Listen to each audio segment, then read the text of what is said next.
My son was my reason to wake up every morning for most of my life. Even when I was exhausted from work, even when bills were piling up, even when I felt like the ground beneath me was cracking, I kept walking because of him. And now, all these years later, it seems almost silly to admit, I really believed that one perfect gesture, one truly special gift could bring us back together. Sometimes I wonder where the time went. I still remember the smell of baby powder and lotion when I'd rock him to sleep at night, his tiny hands curling into fists against my chest. I remember saving up for his first bike and the way his eyes went wide when he saw it in the driveway. I remember how he'd cry when I left for work and then run to the door shouting, "Mom!" When I came home, that little boy worshipped me, and I worshipped him right back. But life has a way of grinding things down, not in one big slam, but in tiny chips you hardly notice. After his father died when Daniel was 12, I tried every possible way to keep his world from collapsing. I made sure the fridge was always full. I pushed myself to pay for soccer camp, school trips, and anything else his friends got to enjoy. I never wanted him to feel less than. Maybe in my desire to protect him from pain, I also protected him from responsibility. Maybe I taught him that mom will always make it right, no matter what. Still, when he was a teenager, I felt proud. He got decent grades, was polite to adults, and seemed to have ambitions. I would work late nights ironing his clothes, packing his favorite snacks into his lunch, telling myself these little acts meant more than anything I couldn't give him in time. The truth? I was already afraid back then that he might resent me for being gone so much. So I bought love in the only way I knew how, with things. A new phone when his friends had one, the better basketball shoes, a used car on his 18th birthday. And, in my mind, these things weren't spoiling, they were proof of my love.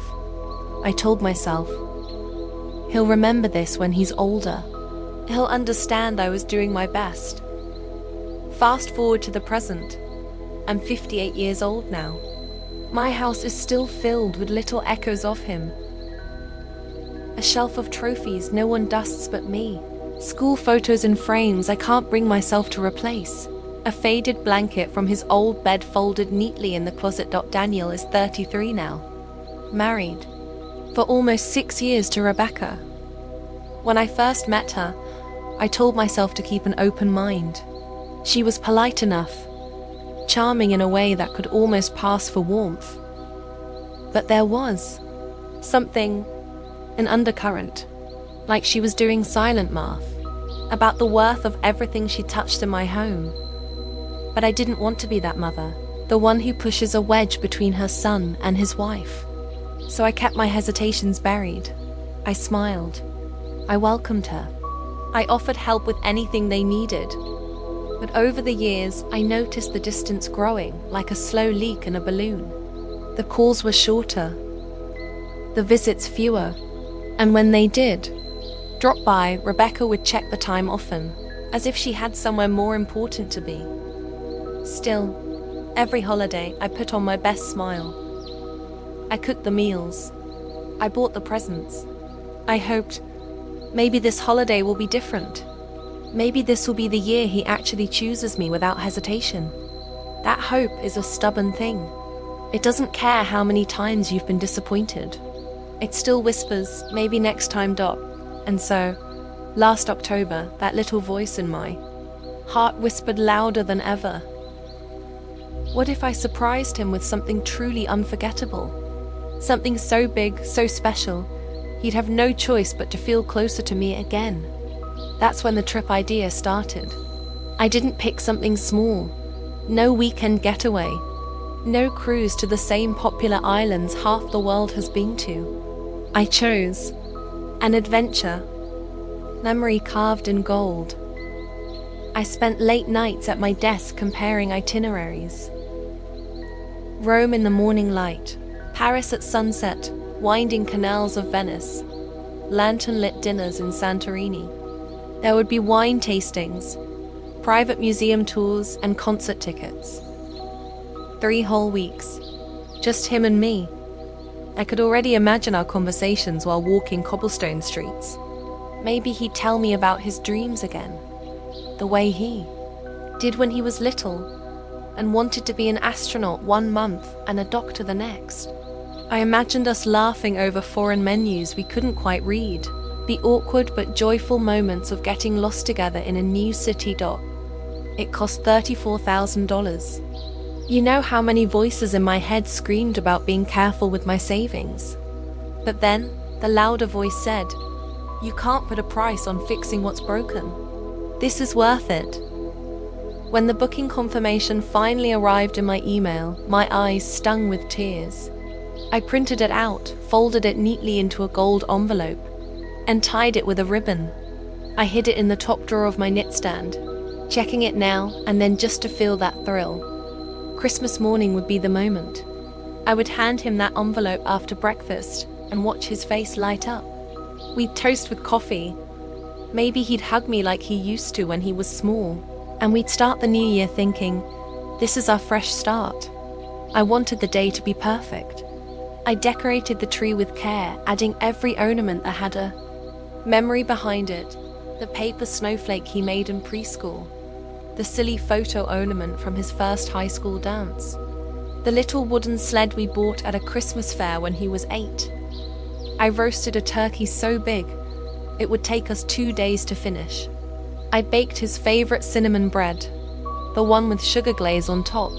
I even took the effort to wear the deep red sweater he once gave me in high school for Mother's Day, back when gifts from him felt like they came from the heart. On Christmas morning, I woke before sunrise.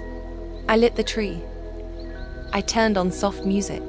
I set the table with his grandmother's porcelain dishes, white with tiny blue flowers. I put the turkey in the oven to reheat, and I brewed fresh coffee, the rich smell curling through the air like a promise. And then, I waited. The hours before the call felt like being trapped in a waiting room for a life-changing appointment. Unable to do anything but glance at the clock. Over and over. By 9 a.m., the turkey was perfect. The cinnamon bread sat cooling on the counter, under a clean tea towel, and the coffee pot had been refreshed 3 times, so it would be hot and ready when they walked in. Every plate, fork, and glass gleamed like polished silver in the winter sunlight that crept lazily through the curtains. I kept looking at the front door. From my spot on the couch, I could just see the welcome mat. In my mind, I imagined the knock any moment now, followed by the sound of his familiar footsteps. That steady rhythm I used to hear every day after school when he came home. At 10 o'clock, I told myself, they're just running late. Everyone's slow on Christmas morning. At 10:30, those hopeful whispers turned into little knots in my stomach. I poured myself a small cup of coffee just to hold something warm in my hands, but each sip felt strange, too acidic, as if my tongue knew I was swallowing disappointment, not caffeine. At 11 o'clock, I texted, "Me. Morning. What time should I expect you?" I saw delivered, but not read. The silence after sending it felt heavier than words. By noon, the carrots I'd carefully steamed were starting to dry out on the platter. The gravy had formed a thin skin on top. Still, I told myself, even if they walk in right now, it's fine. We'll laugh it off. Food's still warm enough. But my mind started tiptoeing toward darker thoughts. All those other Christmases, when they'd arrived late with hurried smiles, their coats still carrying the soft perfume of Rebecca's parents' house. I thought of the way Daniel usually stepped in behind her, letting her lead with the explanations. She always had ones ready. We got caught up opening gifts. My mom made this huge brunch we couldn't leave in the middle of. The traffic was awful on the way here. I'd nod, pretend not to notice how Rebecca would barely touch her plate and how Daniel would glance at her before answering my questions. By 12:15, I picked up my phone again. Still no unread indicator on my text. My hands shook slightly. That's the thing about hope. It fights against reality longer than it should. But when reality finally hits, it doesn't knock softly. It barges in at 12:32 p.m. The phone lit up.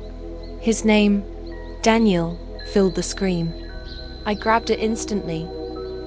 So quickly the coffee on the table next to me sloshed over its rim.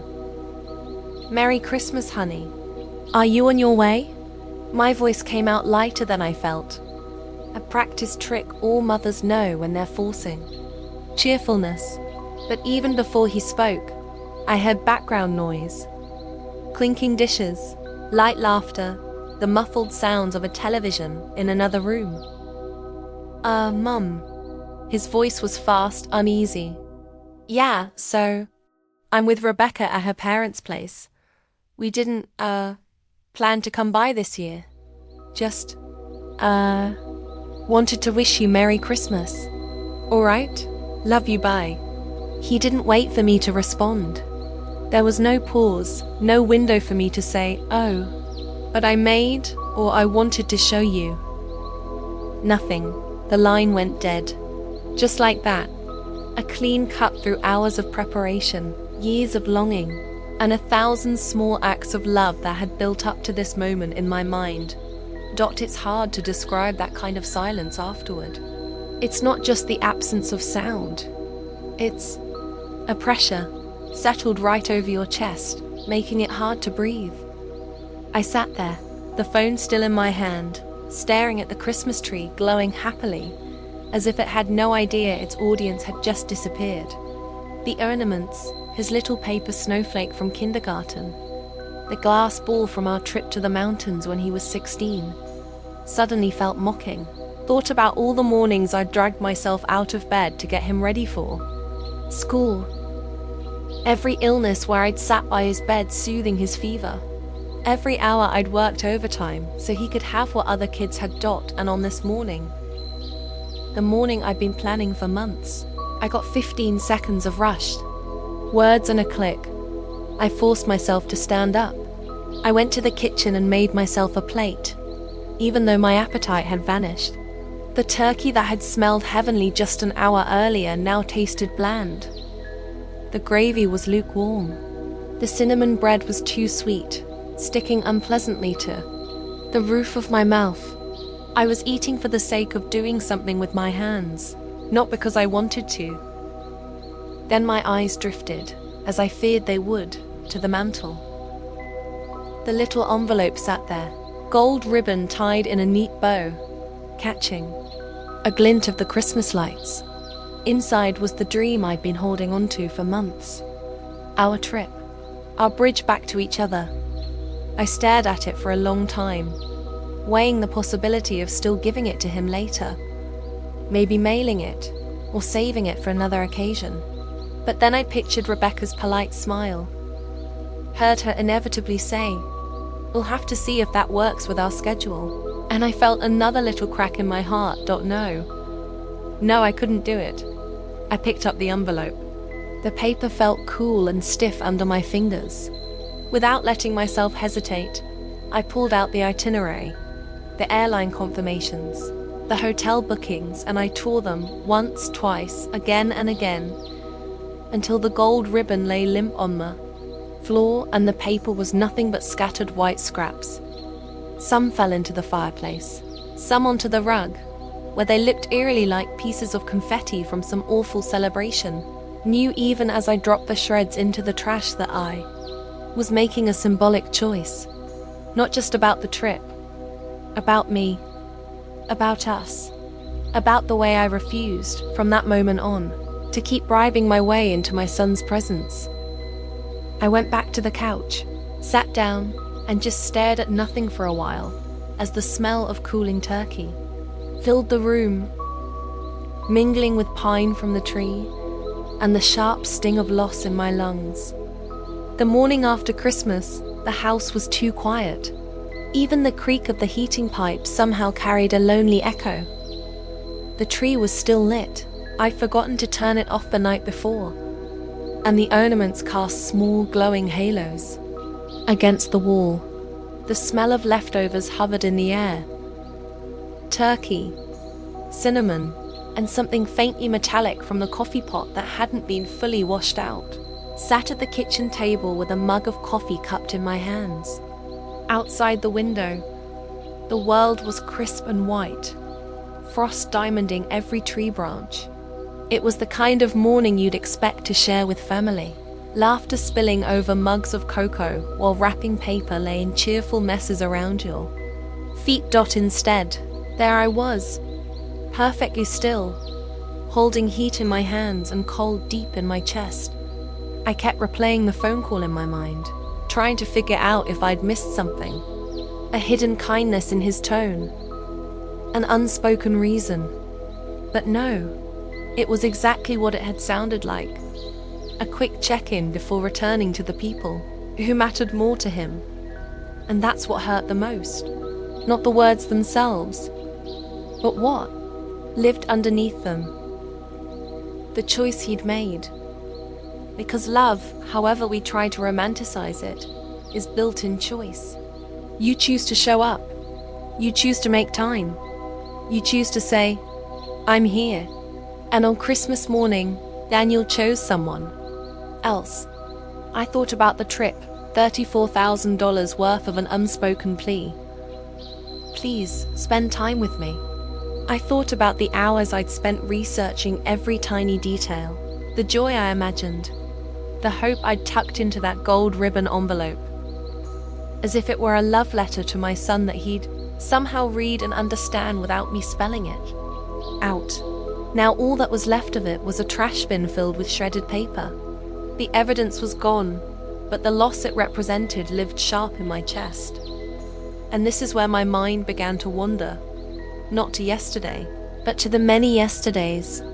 Before it wandered to birthdays in his 20s, when I'd waited with a cake and candles burning low because he was caught in traffic, to the family barbecues he skipped because Rebecca wasn't feeling up to it and didn't want to make small talk, to the days when I was the one calling to check in, only to get responses that told me his attention was somewhere else even as we spoke, if I were honest with myself.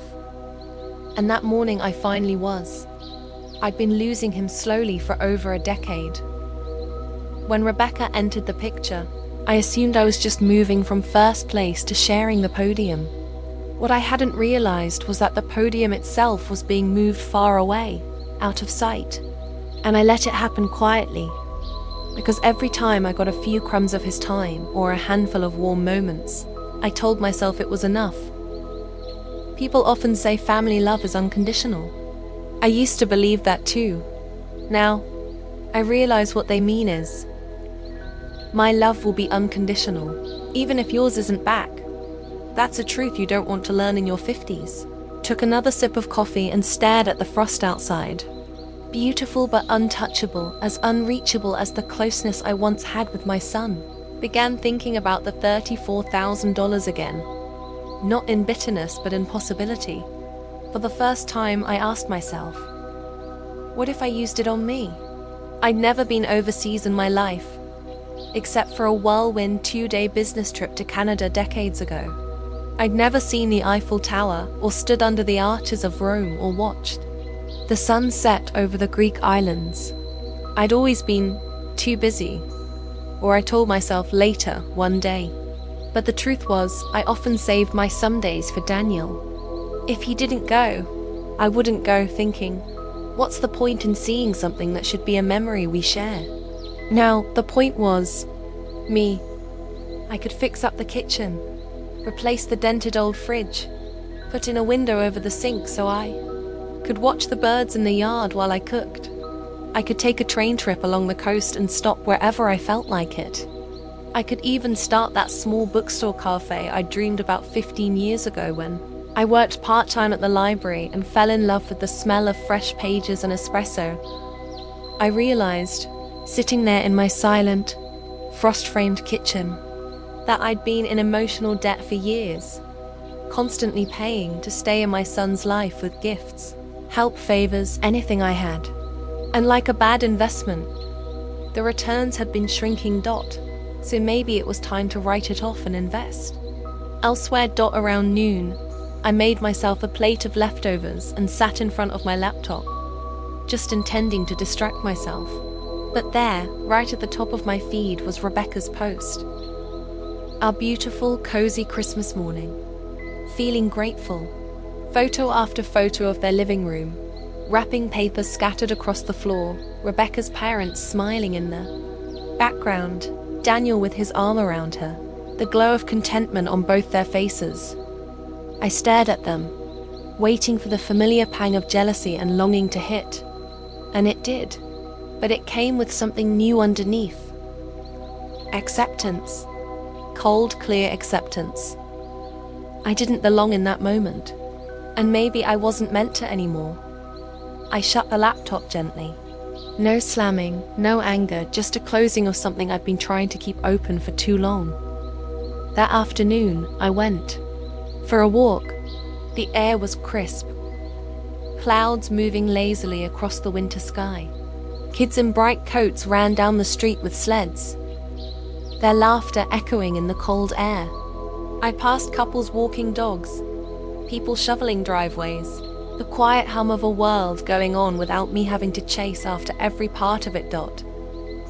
And in that moment, breathing in the cold, I felt something inside me loosen. My son may never choose me the way I have chosen him.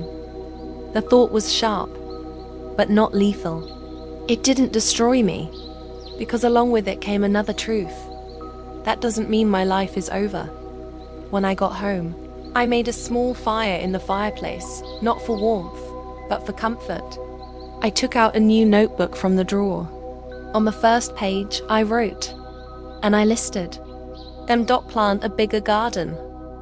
Learn Italian. Visit Ireland alone. Invite friends over just because. Make time for reading, not just before bed, but midday if I feel like it. Take a cooking class in a cuisine I know nothing about. Somewhere near the bottom, I wrote, travel to Europe, even if it's just me. I looked at that line a long time. Then I underlined it. Twice. Because that was the thing I'd forgotten. While chasing after my son's love. I am not just a mother. I am Sophia. And Sophia's life is still hers to live. That night before bed, I turned off the tree lights. The house went dark except for the silver glow of moonlight through the frost. It was quiet, but no longer the same lonely quiet of the morning. And for the first time in a very long time, I thought, maybe I'll be okay.